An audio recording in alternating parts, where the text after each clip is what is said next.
Trust me, I mean, I would have sleepless nights. There were times, honestly, when I wanted to just jump off the roof with my child. Sarab Beg is the single mother of a daughter, but she is one of the fortunate mothers who not only fought for her daughter's custody, but emerged victorious from her epic battle. The 9-year-long struggle, however, took its toll on this mother. In most other countries, child custody battles are decided in an amicable manner by a court of law. In Pakistan, however, things tend to be a little more complicated. Here, parents have to visit the local courts for months and sometimes even years to fight for the custody of their children.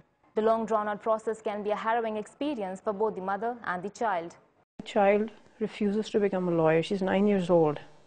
And all of her 9 years, she's witnessed this. The court, finally I won the case in the High Court, but she feels that judges and lawyers combined are responsible for what she's gone through. In custody disputes, the majority of mothers are forced into out-of-court settlements, which is a disturbing situation, since in theory at least, the courts and the law appear to lean towards the mother's rights. Hardly maybe 10% or 15% cases goes to court. Most of the time people settle in losses. They don't want to go to Thana, police station, they don't want to go to, and those are being settled by political parties, political leaders, tribal leaders, feudal lords, jirgas. These are all outside settlement and under pressure.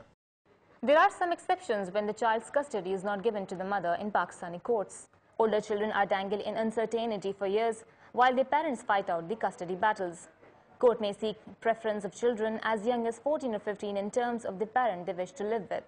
If the court observes one of the parties is incapable of caring for the child, the court can award custody to the other parent. Court may grant custody to the father if the mother has remarried or has been proved to be of a doubtful character. Regardless of which parent the child is living with, the other parent also has the right to meet his or her children outside the premises of the local court. But sometimes, there are those parents who demand full visiting rights but refuse to support the upbringing of their children. No, for visiting rights there are no exceptions. Father has right if he is not paying maintenance. And then some lawyers agitate that, sir, this man is not spending even a penny and is asking for visiting rights. Then court says that what love you have got for your child and what right you have got on the child. As trying as these custody battles are on mothers like Sarwat Beg, it is the young children that are forced to drag themselves to court, sometimes for years on end, that suffer the most. At the end of the day, the most important thing in the eyes of the court is the welfare of the child, and custody should always be granted with that in mind. While the father may claim to be doing his level best to ensure that the children get an excellent upbringing, there are certain aspects of our society that only a mother can teach.